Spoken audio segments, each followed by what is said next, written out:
जय हिंद दोस्तों। आज का हमारा टॉपिक है ट्रांसपोर्ट। आज हम समझेंगे कि ट्रांसपोर्ट होता क्या है। ट्रांसपोर्ट कहने का मतलब है वहन।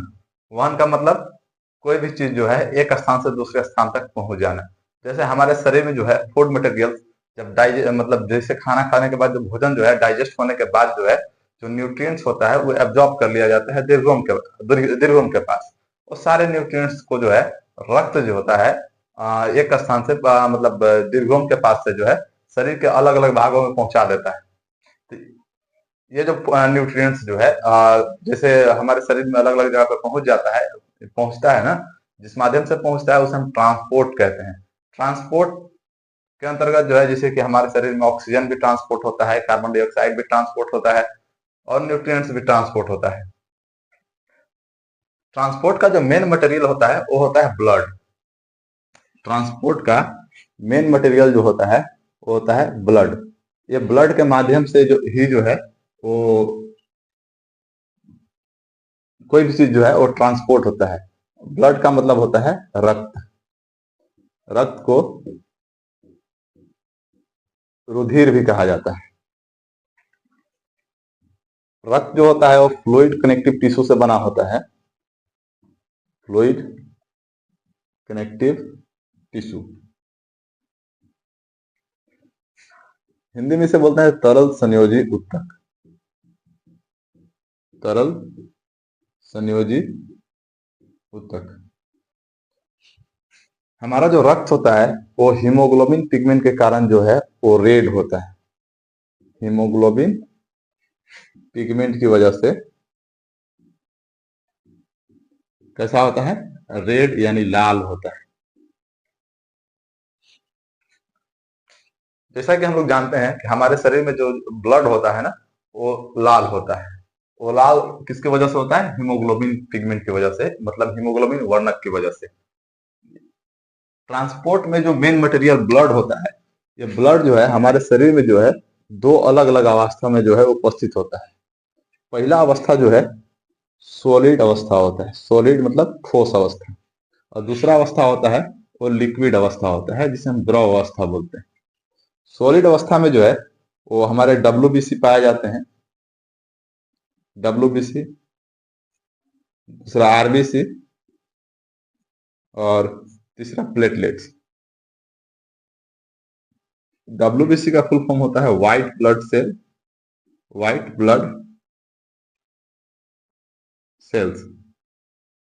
और आरबीसी का फुल फॉर्म होता है रेड ब्लड सेल्स।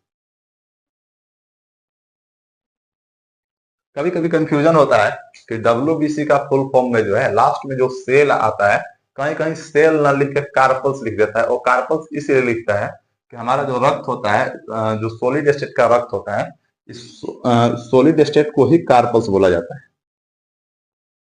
तो कभी कभी सेल्स न लिख के कार्पल्स यानी कणिकाएं लिख दिया जाता है, तो ये दोनों सही है। हमारा जो लिक्विड अवस्था में जो लिक्विड स्टेट में जो ब्लड होते हैं उसका उसमें जो है प्लाज्मा होते हैं। प्लाज्मा, प्लाज्मा के अंदर जो है तीन अलग अलग प्रकार के जो है प्रोटीन पाए जाते हैं, जैसे कि प्रोथ्रोम्बिन,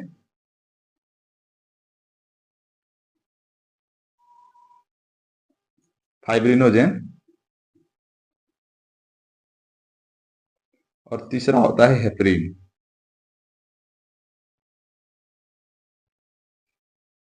आइए अब जानते हैं कि रक्त के एक एक कंपोनेंट जो है वो सभी कंपोनेंट के बारे में जो है एक एक करके अध्ययन करते हैं। जैसे डब्ल्यूबीसी की जो कोशिकाएं होती है, इनका शेप जो होता है ना वो इनडिफिनिट होता है। कैसा शेप होता है? इनडेफिनिट यानी अनियमित। इसका शेप कैसा भी हो सकता है। आरबीसी की जो कोशिकाएं होती है इनका शेप डिफिनिट होता है, मतलब फिक्स होता है, नियमित होता है। जैसे कि सर्कुलर हो सकता है या तो ओवल हो सकता है। ठीक उसी प्रकार से प्लेटलेट की जो कोशिकाएं होती है इनकी भी जो आकार होती है वो फिक्स होती है, यानी या ये भी सर्कुलर भी हो सकती है और ओवल भी हो सकती है। बात करें कि डब्ल्यूबीसी के अंदर जो है न्यूक्लियस होता है या नहीं, तो इसके अंदर जो न्यूक्लियस जो है वो प्रेजेंट होता है। लेकिन बात करें आरबीसी की कोशिकाएं, तो इस आरबीसी की कोशिकाएं में जो है वो न्यूक्लियस अब्सेंट होती है। और प्लेटलेट के अंदर भी न्यूक्लियस अब्सेंट होती है। मतलब डब्ल्यूबीसी कोशिकाएं में न्यूक्लियस पाई जाती है, आरबीसी कोशिकाएं में न्यूक्लियस नहीं पाई जाती है। यहां तक कि प्लेटलेट की कोशिकाओं में भी न्यूक्लियस नहीं पाई जाती। डब्ल्यूबीसी के अंदर जो है हीमोग्लोबिन के जैसा कोई भी पिगमेंट जो है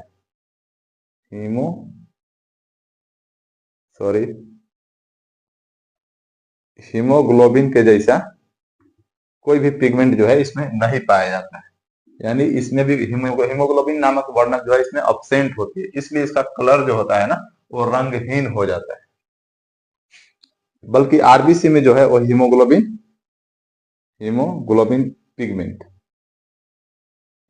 पिगमेंट जो है वो पाया जाता है, इसमें उपस्थित रहता है, जिस वजह से जो है आरबीसी कोशिकाओं का कलर जो होता है वो लाल होता है, रेड होता है। प्लेटलेट के अंदर भी ये एब्सेंट होती है। बात करें डब्ल्यूबीसी की लाइफ टाइम की, यानी हमारे शरीर में डब्ल्यूबीसी कितने दिन तक जीवित रहता है, इसका जीवन काल कितना होता है, इसका मात्र 2 से 4 डेज तक इसका जीवन काल होता है। मतलब डब्ल्यूबीसी की कोशिकाएं जो है हमारे शरीर में मात्र 2 से 4 दिन तक ही जीवित रहता है, बल्कि आरबीसी कोशिकाएं जो है वो 100 से 120 दिन तक जीवित रहती है। और प्लेटलेट जो होती है, प्लेटलेट की कोशिकाएं जो होती है वो 3 से 5 दिन तक जीवित रहती है। हम बात करें कि डब्ल्यूबीसी जो है हमारे शरीर में इनकी संख्या कितनी होती है, तो इनकी संख्या जो है वो 6000 से लेकर 8000 हो सकती है। 8000 पर मिली क्यूब हो सकता है, पर ml क्यूब। आरबीसी की कोशिकाएं जो होती है ये होती है 5 गुने 10 के पावर 6 पर ml क्यूब। और प्लेटलेट की कोशिकाओं की संख्या जो होती है वो 2 इंटू 10 टू द पावर 5 से 3 इंटू 10 टू द पावर 5 तक पर ml क्यूब हो सकती है। यानी 1 ml क्यूब अगर हम ब्लड ले तो उसमें डब्ल्यूबीसी की संख्या 6000 से 8000 हो सकती है, और आरबीसी की कोशिकाएं 5 into 10 to the power 6 ml पर क्यूब हो सकती है। और प्लेटलेट की कोशिकाएं जो होती है वो 1 ml क्यूब में जो है वो 2 इंटू 10 टू द पावर 5 से लेकर 3 इंटू 10 टू द पावर 5 तक हो सकती है। डब्ल्यूबीसी की जो कोशिकाएं होती है, डब्ल्यूबीसी की जो कोशिकाएं होती है वो रक्त में ही डेथ कर जाती है। यानी ये इनका जब जीवन काल पूर जाता है तो ब्लड में ही ये डेड हो जाते हैं।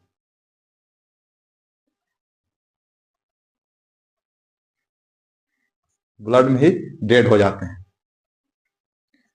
डब्ल्यूबीसी की कोशिकाएं में जो है वो टी सेल्स पाए जाते हैं। ये जो टी सेल है वो एंटीबॉडी का निर्माण करते हैं। एंटीबॉडी मतलब प्रतिरक्षी। प्रतिरक्षी कहने का मतलब जैसे हमारे शरीर में अगर कोई भी पैथोजेंस है या कोई भी वैसा फैक्टर जिससे कि हमारे शरीर को जो है नुकसान पहुंचे या कोई बीमारी कॉज हो, कोई डिजीज कॉज हो, तो उससे पहले जो है डब्ल्यूबीसी उससे फाइट करता है, जैसे हमारे शरीर में इंटर करता है। फाइट करने के बाद जो है अगर जो फैक्टर हमारे शरीर के अंदर प्रवेश किया है या जो पैथोजन है, रोगाणु हमारे शरीर के अंदर प्रवेश किया है, अगर वो हार जाता है तो हमें कोई बीमारी तो नहीं होती है, लेकिन अगर गलती से इनकेस अगर ऐसा हो जाए कि डब्ल्यूबीसी की जो कोशिकाएं अगर ये हार जाए तो हमें जो है जिस भी फैक्टर या जिस भी बीमारी का वो पैथोजन है वो बीमारी हमारे शरीर में उनका लक्षण दिखने लगता है। लेकिन ऐसा नहीं है कि जब हमारे डब्ल्यूबीसी की जो कोशिकाएं हैं अगर इस फाइट में अगर जीत जाए तो ऐसा नहीं है कि हमारे शरीर पर कोई इफेक्ट नहीं पड़ेगा। अगर हम WWE का रेसलिंग मैच देखें तो उसमें जब दो कंपोनेंट आपस में जो है कम्पिटिट कर रहे होते हैं, तो जब एक जीत जाता है तो जीतने के बाद ऐसा नहीं है कि उसका एनर्जी लॉस नहीं होता है, एनर्जी लॉस उसका भी हुआ होता है। तो ठीक उसी प्रकार से जब डब्ल्यूबीसी कोशिकाएं जीत जाती है तो जीतने के बाद भी जो है हमारे शरीर पर कुछ तो इफेक्ट पड़ता है, जैसे कि हमें थोड़ा एनर्जी कम लगेगा, हो सकता है सुस्ती लगे या कोई और भी लक्षण दे, ऐसा हो सकता है। आरबीसी की कोशिकाएं जो होती है ना वो लीवर के सेल्स के पास एक स्प्लीन नामक कोई स्ट्रक्चर होता है। स्प्लीन मतलब इसको हिंदी में प्लीहा बोलते हैं, प्लीहा या तिल्ली। यानी आरबीसी की जो कोशिकाएं होती है और डेट करने के बाद स्प्लीन या प्लीहा में जाके जो है स्प्लीहा प्लीहा कहे या तिल्ली कहे या स्प्लीन कहे, इसमें जाकर नष्ट हो जाती है। इसके पास जो होते हैं HCl होती है, हाइड्रोक्लोरिक एंजाइम होते हैं या एसिड्स होते हैं, जो कि क्या करते हैं, इसे जला देते हैं। प्लेटलेट जो है वो जैसे ही वायु के संपर्क में आता है तो यह थ्रोम्बोप्लास्टिन बनाता है। थ्रोम्बोप्लास्टिन, ये जो थ्रोम्बोप्लास्टिन है हमारे शरीर में ब्लड क्लोटिंग में मदद करता है। ब्लड क्लोटिंग यानी रक्त को थक्का बनने में जो है वो सहायता करता है। फंक्शन ऑफ ब्लड यानी हमारे शरीर में जो है वो रक्त का क्या कार्य हो सकता है। हमारे रक्त में हमारा जो रक्त है ना, हमारे शरीर में अलग अलग टाइप से बहुत फंक्शन करते हैं। जैसे कि रक्त में जो है वो हीमोग्लोबिन पाया जाता है। हीमोग्लोबिन, यही हीमोग्लोबिन जो है ना क्या करता है कि ऑक्सीजन को हमारे लंग्स से बाइंड करता है, बांधता है और ले जाता है, पूरे शरीर के कोशिकाओं तक पहुंचाता है। यानी हीमोग्लोबिन जो है वो मदद करता है ट्रांसपोर्टेशन ऑफ ऑक्सीजन। और किस चीज में मदद करता है, जैसे कि जो डाइजेस्टेड फूड मटेरियल जो होते हैं, यानी हमारे शरीर में जो न्यूट्रिएंट्स होते हैं यानी पोषक तत्व जो होते हैं, उसे हमारे शरीर के अलग अलग पार्ट्स में जो है वेरियस पार्ट ऑफ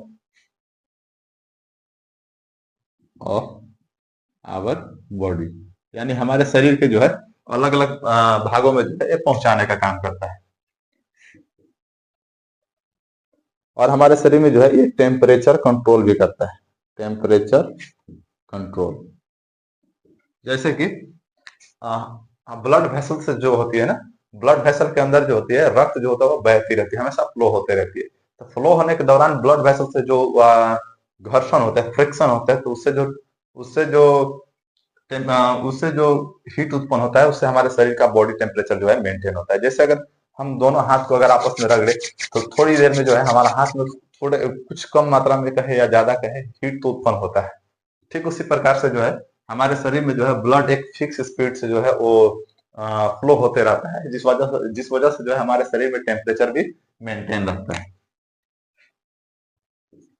हमारे शरीर में जो हार्मोन होता है ना, जो ग्रंथि से हार्मोन सेक्रेट होता है, वो भी रक्त में ही होता है। तो हार्मोन का भी ट्रांसपोर्टेशन जो है वो ब्लड ही करता है, यानी ट्रांसपोर्टेशन ऑफ हार्मोन्स, यानी यह हार्मोन का भी वहन करता है। अगर देखें तो हमारे ब्लड के अंदर जो है ना एक लाइम्फ पाया जाता है। लाइम्फ का हिंदी होता है लासिका। लासिका जो होता है ये हल्का पीला कलर का पदार्थ होता है, हल्का पीला। अब ये लाइम्फ क्या होता है, ये भी हमारा रक्त का ही भाग है, लेकिन जैसे अगर हम ध्यान से देखें तो हमारा जो पूरा ब्लड है उसमें से अगर हम आरबीसी निकाल दें ना, उसमें से आरबीसी निकाल दे तो लाइम्फ का काम करता है। लाइम्फ का काम होता है ना कि फैट को ट्रांसपोर्ट करना। किस चीज का ट्रांसपोर्ट करना, फैट का, यानी ट्रांसपोर्टेशन ऑफ फैट। यानी हमारे शरीर में जो वसा होता है, वसा का वहन जो है वो लाइम्फ करता है, यानी लासिका करता है। ब्लड का काम एक ये भी काम हो सकता है कि हमारे जो है हमें जो है अलग अलग डिजीज से भी प्रोटेक्ट करता है, क्योंकि इसी के अंदर WBC भी होता है। लासिका भी जो है, और लासिका में भी अगर हम देखें तो सिर्फ आरबीसी निकालते हैं, यानी WBC तो है ही ना, तो लाइम्फ भी जो है वो हमारे अलग अलग डिजीज से जो है प्रोटेक्ट करता है।